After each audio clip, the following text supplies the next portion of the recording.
They say you should never meet your heroes because they'll disappoint you. Well, today I'm about to introduce you to a car that's going to do the opposite. It's going to make you realize your heroes were frauds all along. Meet the BYD U7. It is without question the most technologically advanced production sedan you can actually buy right now. While Tesla is busy removing features to cut costs, this thing has a suspension system that can literally raise one wheel off the ground and keep driving. It has 1,100 kilometers of range. It has a cabin so quiet that Mercedes engineers reportedly requested to see the noise dampening blueprints. We are talking about a drag coefficient so low that it makes a Porsche Taycan look like a brick on wheels. And the price is going to make you furious. It's going to make you question every car purchase decision you've ever made in your entire life. So pay very close attention, because what I'm about to show you isn't some concept car fantasy. This is in production right now. This is real. And trust me, once you see what's possible for this money, you can't unsee it. Let's get started.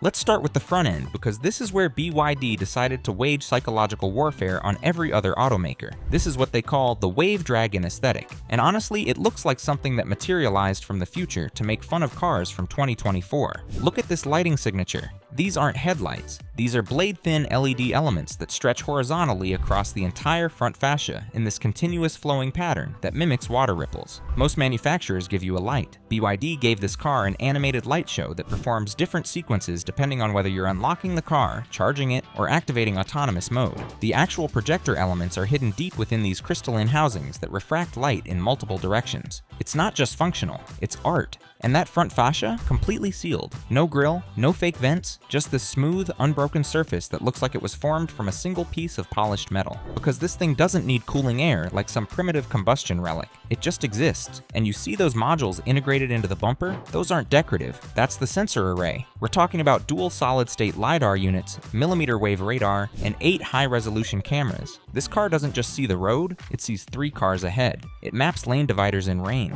It reads street signs before you're close enough to need glasses. It's not transportation, it's a moving surveillance satellite that happens to carry humans. And the confidence in this design is staggering. There's no need for aggressive styling or fake aggression. It just sits there looking calm, collected, and about 15 years ahead of everything else on the road. Now, a walk around to the side profile with me, because this is where the physics nerds are going to have a moment. You are looking at one of the most aerodynamically efficient production sedans ever created. The drag coefficient is 0.197 CD. Let me put that into context for you. A Porsche Taycan is around 0.22. A Mercedes EQS is 0.20. A Tesla Model 3 is 0.23. This car is slipperier than all of them. It cuts through air with less resistance than objects specifically designed to cheat wind, and you can see the obsession in every surface. Look at how the roofline arcs down in this perfect parabola. There isn't a single abrupt edge or flat surface that would create turbulence. It's all smooth flowing curves that guide air molecules exactly where the engineers want them to go. The door handles? Completely flush with the body. They don't even reveal themselves until you walk up with the key fob, and then they extend out with this mechanical precision that feels satisfying to use. The side mirrors aren't conventional mirrors at all. They're aerodynamically sculpted winglets, with cameras embedded inside feeding displays in the cabin.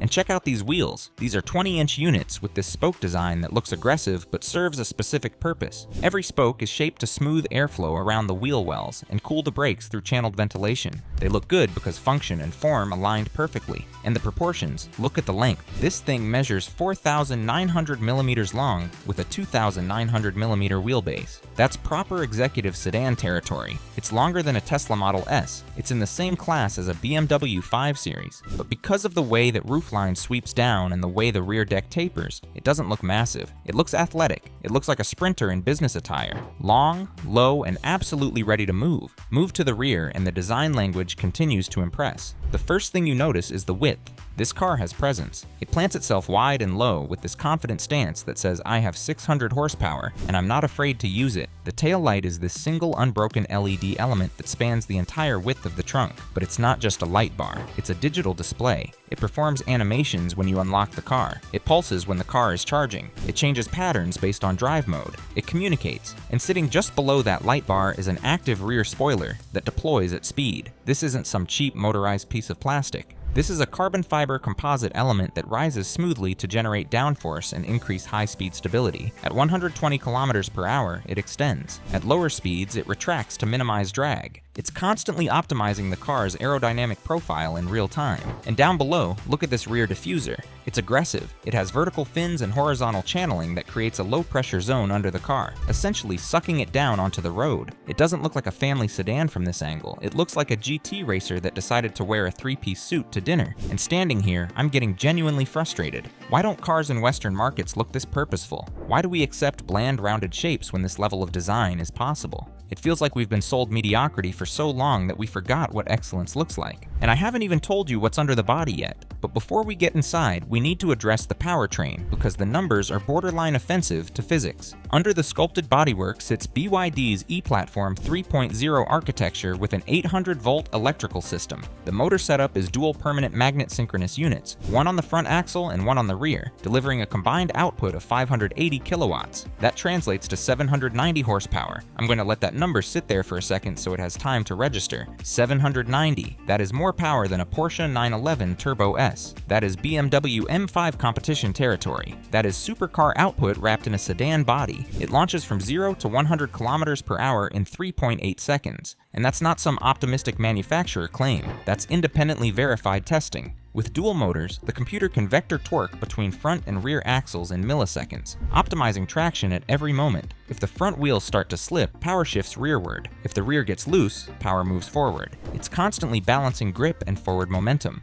It's traction control on a level that manual reflexes simply cannot match. And don't assume this power murders the range. This car is equipped with BYD's latest Blade battery pack rated at 108.8 kilowatt hours. For reference, a Tesla Model S long range uses a 100 kilowatt hour pack. This is larger. The CLTC range rating is 700 kilometers. That converts to approximately 435 miles in real-world mixed driving conditions. You could drive from New York to Cleveland on a single charge and still have battery remaining for city driving. And there's a larger 120 kilowatt-hour version coming that pushes that range past 1,100 kilometers CLTC. That's nearly 700 miles. In a sedan with nearly 800 horsepower. It's not just an electric car, it's a grand tourer that happens to be emissions-free. Charging happens at speeds that make Tesla supercharging look slow. Thanks to that 800-volt architecture, the U7 can accept up to 500 kilowatts of DC fast charging. Plug it in for 10 minutes and you add 400 kilometers of range. That's enough to drive for nearly 5 hours. Charge it for 30 minutes and you're back to 80%. You spend less time charging this car than you do eating lunch at a rest stop.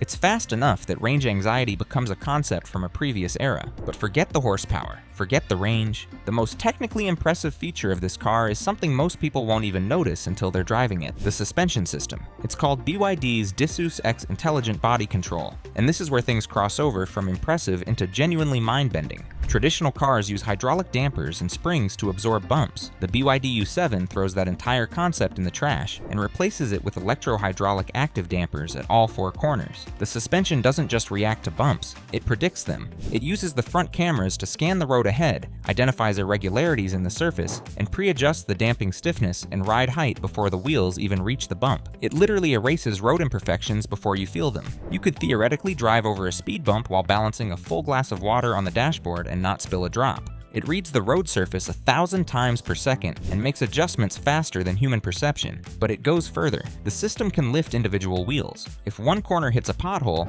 the suspension can raise that wheel up and over while the other 3 stay planted. In extreme off-road scenarios, the U7 can drive with one wheel completely off the ground. It looks like a physics demonstration. It feels like magic. And because those dampers are so powerful and responsive, body roll in corners gets eliminated. The car stays perfectly flat through turns. It defies the sensation of weight transfer. It corners like it's bolted to rails. Okay, let's open the door and step inside, because if the outside is a technological showcase, the interior is where BYD decided to flex on luxury brands. The first thing that hits you is the silence. Close the door and the outside world vanishes. The sound insulation in this cabin is so effective that at highway speeds you can hear the person in the back seat whispering. Mercedes claims to have the quietest cabin in the industry. BYD looked at that claim and said, watch this. You are surrounded by materials that most cars reserve for their top trim levels. Nappa leather covers the entire dashboard, door panels, and center console. It's not synthetic. It's real hide with visible grain and softness you can feel. The stitching is precise with perfect spacing and tension. The color combinations are bold. Deep cognac browns, rich blacks, and even optional cream tones that look expensive instead of sterile. And the screens. Oh, the screens. The dashboard is dominated by a 15.6-inch rotating central touchscreen. It can flip between portrait and landscape orientation depending on whether you're navigating or watching media. The resolution is absurd. Text is crisp. Graphics are smooth. The interface responds instantly to touch with zero lag. But it doesn't stop there. The driver gets a 10.25-inch digital instrument cluster that displays everything from speed to energy consumption to navigation prompts. And look at this. The passenger gets their own 12.3-inch display integrated directly into the dashboard. They can watch movies, stream content, or control climate settings without ever touching the driver's screen. It creates this sense of personal space even though you're sharing the cabin. It's thoughtful. It's considerate. It's the kind of feature you didn't know you needed until you experience it. Let's talk about these seats because calling them seats feels inadequate. They are sculpted supports designed around human ergonomics. They're heated, they're ventilated, they have multi-contour lumbar adjustment, but the standout feature is the massage function. Not just basic vibration, this is a multi-program massage system with rollers that move up and down your spine, simulating deep tissue pressure. You can select shiatsu mode, rolling mode, or wave mode. You can adjust intensity. You can target specific zones. You could legitimately sit in this car after a long day and feel physical tension leave your body. And the headrests have built-in speakers as part of the premium audio system. The sound comes from directly behind your ears, creating this immersive personal audio bubble. You can crank the volume and the person next to you hears a fraction of it. And speaking of audio, the system is a Dynaudio reference setup with 12 speakers strategically placed throughout the cabin. The clarity is exceptional. Bass hits without distortion. Vocals sit perfectly in the center stage. It's not just loud, it's precise. And look at these details. The ambient lighting isn't a single strip running along the doors. It flows through the entire cabin in layers. It changes colors based on drive mode. Comfort mode glows soft blue. Sport mode pulses red. Eco mode shifts to green. It creates atmosphere. The crystal gear selector in the center console looks like something pulled from a jewelry box. Every button has weight. Every surface has texture. There is no cheap plastic anywhere. No hollow panels. Just density and quality. It makes you realize how much cost cutting happens in cars that cost twice as much. Now let's talk about the back seat because this is a car designed to be driven in as much as it's designed to be driven. The legroom is excessive. I'm 6 feet tall and I can cross my legs comfortably back here. I have 6 or 7 inches of space between my knees and the front seat. I could stretch out completely and take a nap on a long drive. And you actually could because the rear seats recline. They're electrically adjustable with their own controls integrated into the door panel. They're heated, they're ventilated, and yes, they also have the massage function. But look at this center console that extends all the way back from the front. It creates 2 individual executive seats separated by a storage compartment. Inside that compartment is a refrigerator, not a cooler, an actual compressor-based refrigeration unit that can chill bottles down to 5 degrees Celsius. You could keep champagne cold back here. You could store medicine. You could just keep drinks refreshing for your passengers. You have your own climate control screen back here. You can adjust temperature, fan speed, and seat heating independently. You can control the audio system. You can open and close the sunshade on the panoramic glass roof. Oh, the sunroof. It stretches nearly the entire length of the cabin, flooding the interior with natural light. But if it gets too bright or hot, you can darken it electronically. It's electrochromic glass. Press a button and it transitions from transparent to opaque in seconds. No mechanical shade, no moving parts, just instant tint control. The attention to detail is obsessive. You feel important sitting back here. You feel like someone who has places to be and expects comfort during the journey. It's quiet, it's private, it's serene. And practicality? Surprisingly, yes. Despite being a performance sedan with nearly 800 horsepower, it's still usable daily. The trunk is massive. It's deep,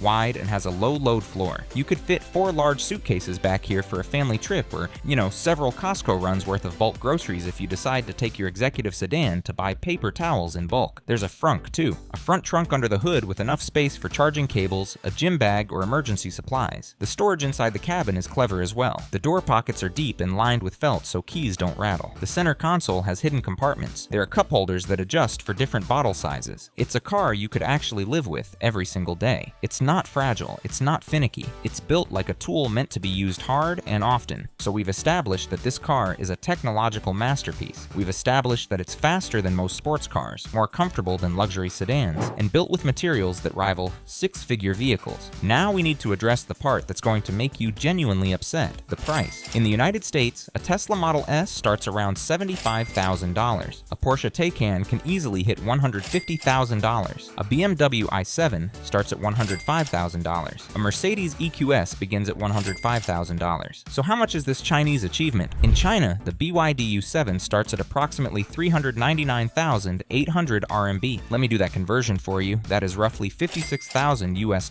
Let that number number sink in. $56,000 for a car with 790 horsepower, for a car with active suspension that can lift wheels off the ground, for a car with Nappa leather everywhere, and 3 high-resolution screens, for a car that does 0 to 100 kilometers per hour in 3.8 seconds and drives 435 miles on a charge. It costs less than a base Tesla Model S, but offers performance that competes with cars priced at $150,000. Even the top spec version with the extended range battery and all options doesn't break $65,000 in its home market. It's a value proposition so aggressive it feels like a pricing error. And this is where the frustration becomes real, because we cannot buy this car. Due to tariffs, regulatory differences, and import restrictions, the U7 is not coming to the United States or Europe in the near future, and if it did arrive, the price would likely double after tariffs and dealer markups. But seeing it, understanding what it offers, you can't help but feel cheated. We're spending more money for older technology, simpler interiors, and less sophisticated engineering while paying premiums for legacy badges. Meanwhile, in China, they're driving vehicles that make our $100,000 luxury sedans look outdated and overpriced. It's a humbling realization. The technology gap isn't closing, it's widening.